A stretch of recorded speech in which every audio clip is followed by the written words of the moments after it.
This podcast is part of the Big Heads Media Podcast Network. Go to bigheadsmedia.com for more great podcasts. Come on. Not over yet. You are now tuned in to the Casual Colts Podcast. Everything about the Indianapolis Colts with William E. Ricks.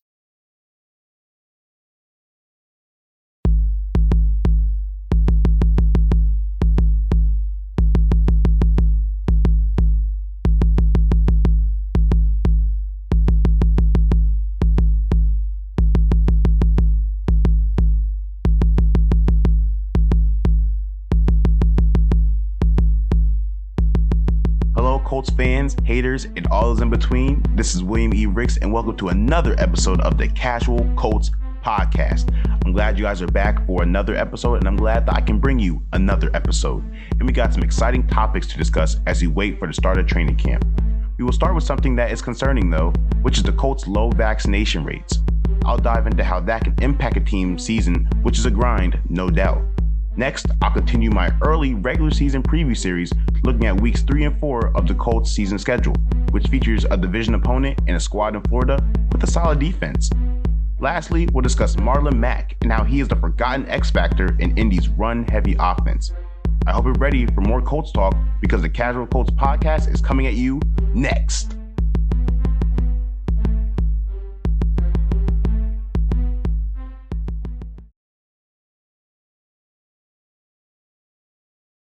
You are now tuned in to the Casual Colts Podcast. So come as you are, and as always, keep it casual.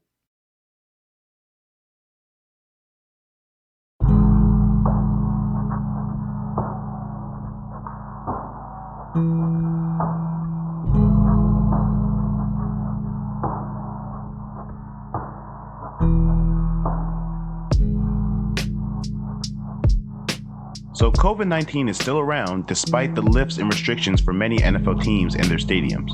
The Colts were one of those teams as they were permitted to have full capacity at Lucas Oil Field for their upcoming season, which is a positive sign for the fans.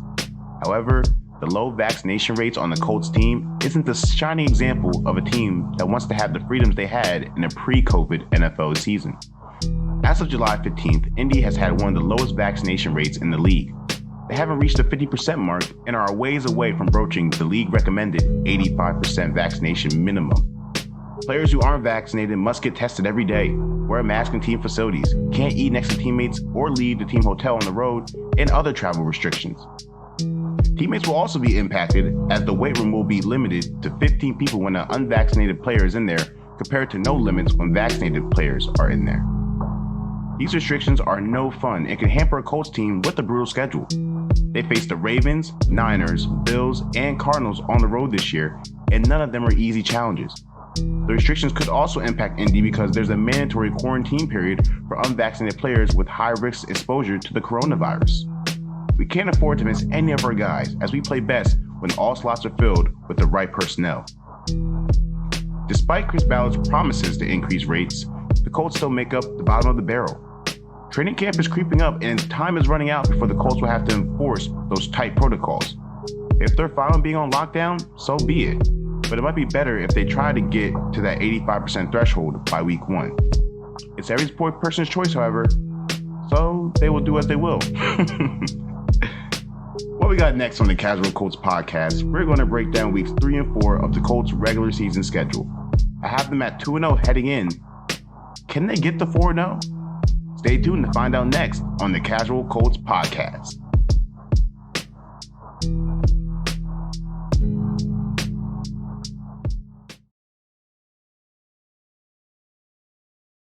Hey, this is William E. Ricks, host of the Casual Colts Podcast. I want to thank you for tuning into my show.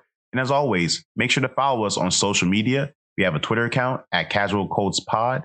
We have an email at casualcoltspodcast@gmail.com to hit us up with any questions, concerns, smack talk, or just want to stop by and say hello.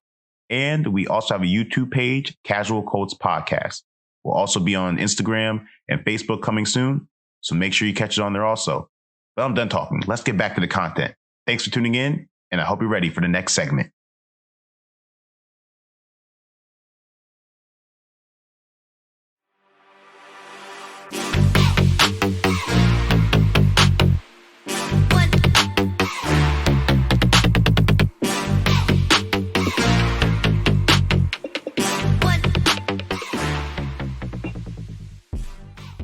right, so now in this podcast episode, we're going to be going through our early regular season preview series. And in last episode, I had the Colts winning weeks 1 and 2 against the Seahawks and the Rams, two tough NFC West opponents.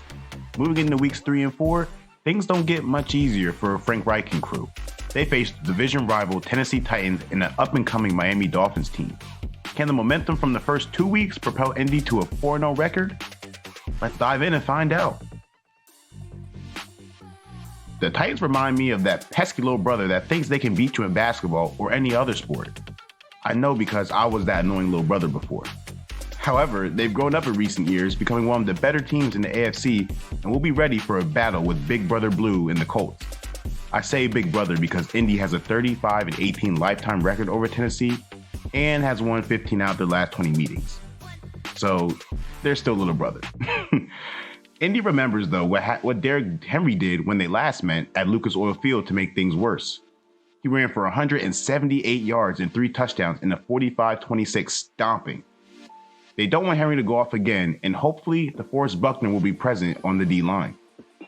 Their passing game is a threat with Ryan Tannehill, A.J. Brown, and Julio Jones, but I think it's too early in the year for all of them to be on the same page. The Colts defense should live up to its dominant reputation and also make up for their horrid outing against Tennessee before. Offensively, I see Indy getting things going through the air.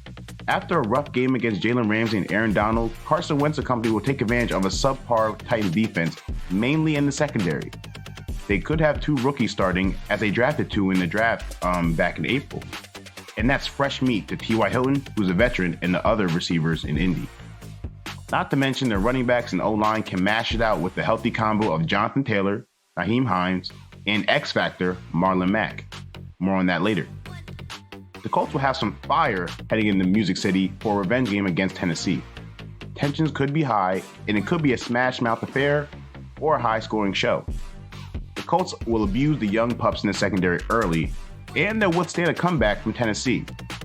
Indy beats a division rival at home with a 34-27 win. Next, we'll talk about the Miami Dolphins, a dark horse contender in the AFC.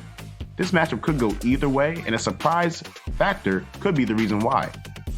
Find out what could help or hurt the Colts' chances of a 4-0 start next.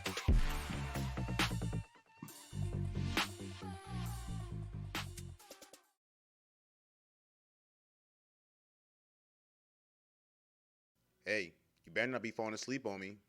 Make sure you're up so you don't miss this Colts content. Keep it locked to the Casual Colts podcast. Come on now.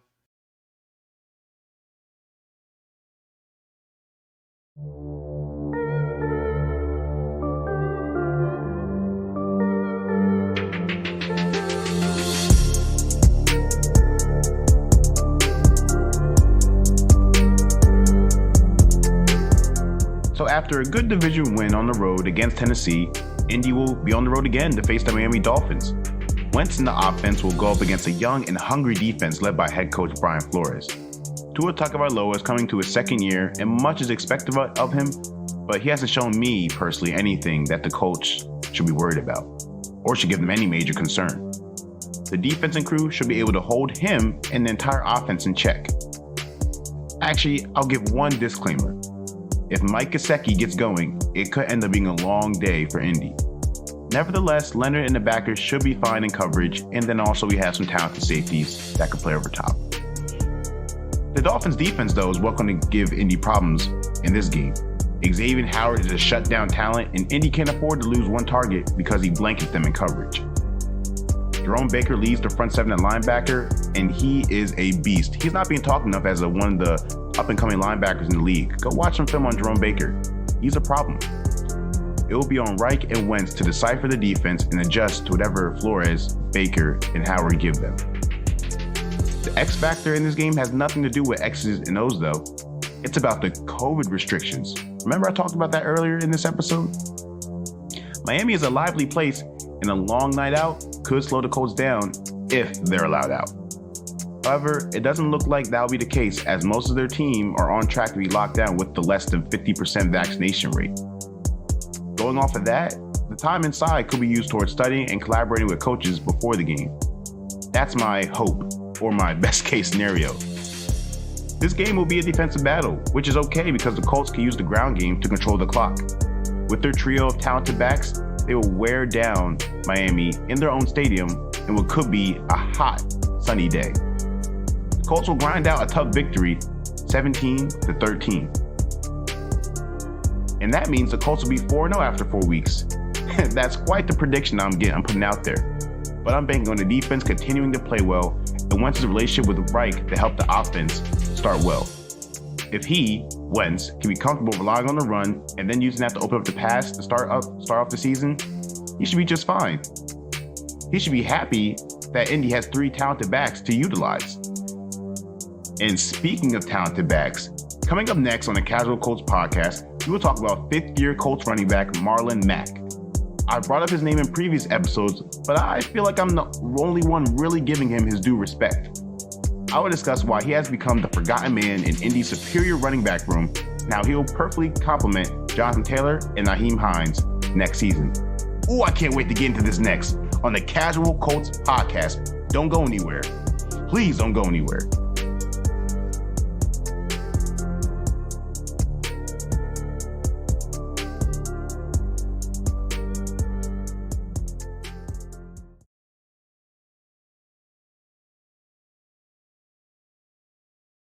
Thanks for tuning in to the Casual Colts podcast. I hope you're enjoying this episode's content, and stay tuned because we got much more stuff to get into. Don't touch that dial.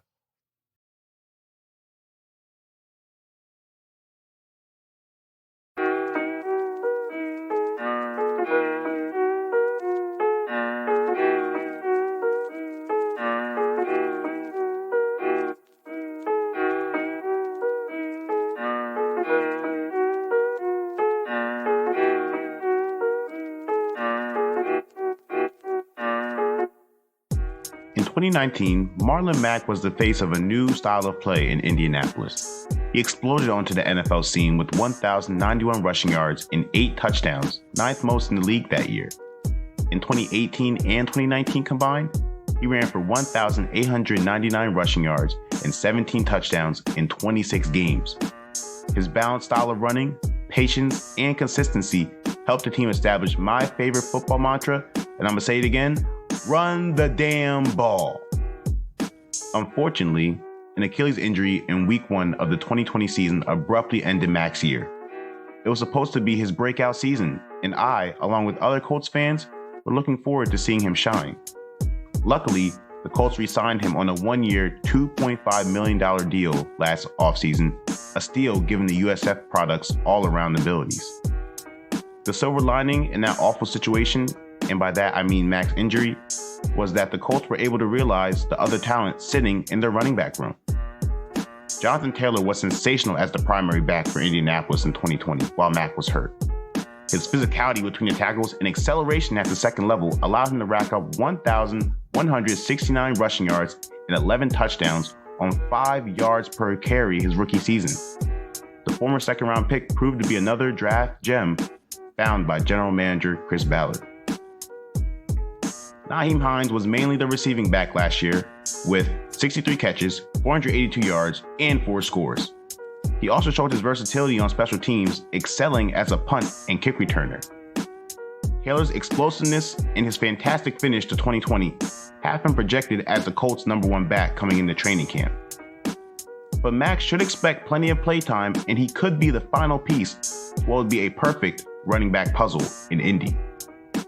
His experience and steady pace, combined with Taylor's burst and explosiveness, give Indy everything they want at the running back position. An alternating dose of those two fit the Colts' run-heavy scheme, doesn't wear either of them too thin, and gives Carson Wentz something to lean on as he gets acclimated with the team. And I didn't forget about Nyheim Hines either. He's proven that he can withstand running between the tackles despite his 5'9", 196-pound frame. But, in my opinion, he's best used as a receiving back and can be also utilized more as a returner in special teams while Mack and Taylor run the rock as the primary ball carriers. It's not a demotion for Hines at all. It's just the Colts getting the most out of him and his abilities where they need it most. But how do y'all feel about Marlon Mack? Is he getting the respect he deserves? I wrote more in depth about this on fansided.com, so check that out whenever you get a chance by searching William E. Ricks, Marlon Mack, Fansided. What are your expectations for him coming into the season after his injury? Make sure to hit us up on Twitter at Casual Colts Pod and email us at casualcoltspodcast@gmail.com. I think the Mack attack can be a perfect fit in Reich's system, and the culture be pleased, more than pleased, ecstatic, happy, jovial, jubilant that they got him back on such a good deal.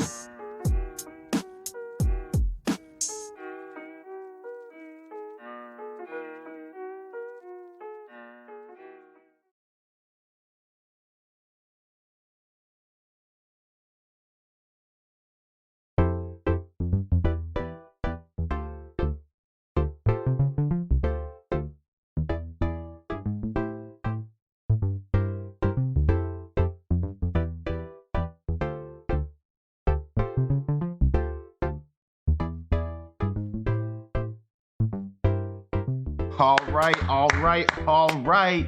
That wraps up another episode of the Casual Colts Podcast. Once again, thank you to everybody who tuned in and listened to this episode.